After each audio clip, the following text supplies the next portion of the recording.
وہ بہت بڑا فرق ہے، اور وہ چاہے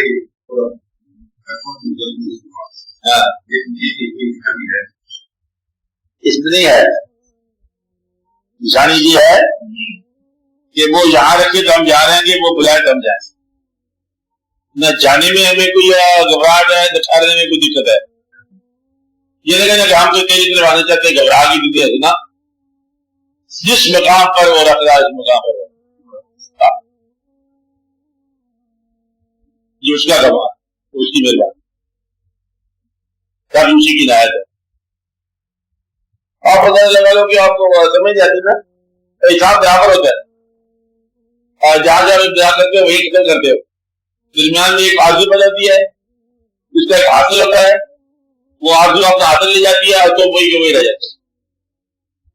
پیسے کماتے ہو، اللہ کے وقت اولاد کے کام آ جاتے ہیں پیسے، اولاد آپ کے وقت خود بھی کما سکتی ہے. بھارت آپ سیلف میڈ ہو، ہم غریب تھے، ہم نے خود محنت کی، ہم یہ ہو گئے، اولاد کو ہم نے غریب نہیں دینا، اپنے پیسے کو دے دو، اور جب تم رخصت ہوئے پھر تم کھا لیا.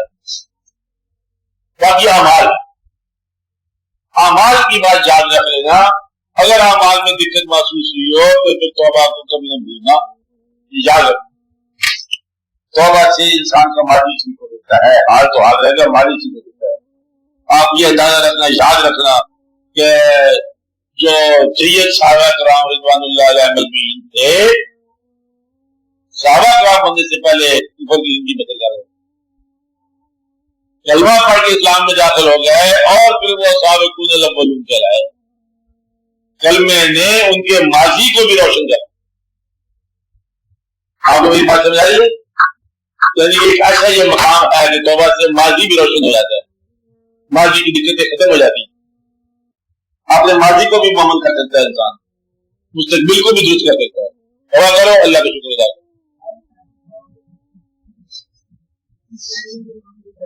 ہاں ہاں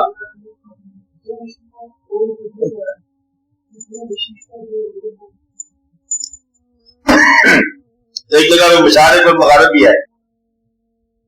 بات یہ ہے کہ ہاں مشرق ہاں آپ اس میں جو بتایا گیا کہ اس ملک کے اندر جو ہے وہ دو جنتیں ہیں اور دو بحر ہیں، مرج البحرین یلتقی یعنی بینہما، ایک دن جوڑے جوڑے بتایا گیا کہ خاص اس کے اندر رمز ہے. ویسے مشرق کوئی مقام مشرق نہیں ہے، کوئی مقام مغرب نہیں ہے، ہر مقام بجا مشرق بھی ہے اور مغرب بھی ہے. ایک آدمی جو ہے وہ ادھر کو دوڑ پڑے تھے، کہتے ہیں میں مغرب پہ جا رہا ہوں، تو کدھر جا رہا ہے؟ کہتے ہیں میں بھی مغرب پہ جا رہا ہوں، ادھر جا رہا تھا.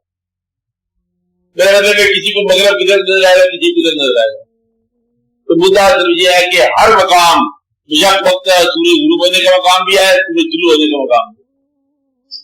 بلکہ اس کائنات کے اندر سارے مقامات سارے موجود ہیں. کسی مقام آج بھی اسی وقت اس مومنٹ میں ہم بیٹھے ہیں، اب صبح بھی ہو رہی کہیں، اس میں کہیں زور بھی ہے ابھی اسی وقت، کسی جگہ پر اثر ہے، کسی جگہ پر فجر ہے، کسی جگہ پر عشاء ہے، کسی کچھ ہے. ساری اذانیں ہما حال ہر جگہ سنائی دیتی، ہر وقت پانچوں نمازیں پانچوں اذانیں ہو رہی ہیں. کبھی آپ کو کان مل جائے، مجسر آ جائیں، دو چیزوں کے دعا کرنی چاہیے. ایسا کان مل جائے کہ بچا وقت پانچوں اذانیں آپ کو سنائی دیں ہر جگہ، ہر حال ہر وقت. یہ نہیں کہ اب ایک منٹ بعد ہوگی بس میں آزاد ہوگی نا، دوسری مجھے وقت گزرتے جائے گا، واپس چلتا جائے گا آپ کا، تو یہ ہر وقت جاری ہے. یہ ہے برفان اللہ کا ذکر. اسی طرح دوسرا جو نظر ہونی چاہیے مجھے ہے، کیونکہ نگاہ مل جائے تو زمین کے اندر آپ کو انسانی ہڈیوں کے ڈھانچے ہی ڈھانچے نظر آئے. اور یہ بھی آمدی کی جائے مشاہدہ کر کے دیکھو، پورا حال ہو گیا اور چلے گا. اللہ تعالیٰ نے یہ کہا کہ مشرقین اور مغربین، یہ دو ان سمندروں کا ذکر ہے، ذوالقرنین اور مرج البحرین. تو اللہ نے کہا دو، تو آپ اس کو دو مان لو. کیا ہے کہا؟ ورنہ جو دیکھنے والا مشرق کو یہ ایک نظر آیا ہمیں، وہی نظر آتا ہے، ایک ہے کوئی نا، تو اسے دو فرمایا، دو زیادہ نہیں فرما لگے. مشارق مغرب کہتا ہے تب بھی مشاہدے کے طور پر جب مشرق کا مغرب سورج کے ساتھ الگ رکھتے ہیں، ماورائے سورج نہ کوئی مشرق کا مغرب ہے، نہ کوئی ٹائم ہے، نہ کوئی زمین ہے، کوئی مقام۔ ہماری زندگی محدود دنیاوی یہ سورج کے ساتھ الگ رہتی ہے، اور سورج ایک نظام شمسی کا حصہ ہے، اتنے ہزار نظام ہے، بے شمار ہے، ماورائے سورج بے شمار دنیا، بہت ٹائم، کبھی انسان وہاں اور کھانے پینے کا اور ہے ٹائم کے تلگ جہاں تک یہ مشاہدے کے ساتھ الگ رکھتا ہے یہ ٹائم۔ تو مشرقین کیا ہے، شاہ مشرقین کسے کہتے ہیں، یہ اختلاف ہے، کام اور ہے نا، انشاءاللہ اس کی سمجھ آ جائے گی تو پھر سمجھ آ جائے گی۔ ایک لفظ ہے، کبھی دعا کرنا کہ اللہ تعالیٰ آپ کو بتا دے کہ شاہ مشرقین کسی کہتے ہیں، مشرقین کیا ہے۔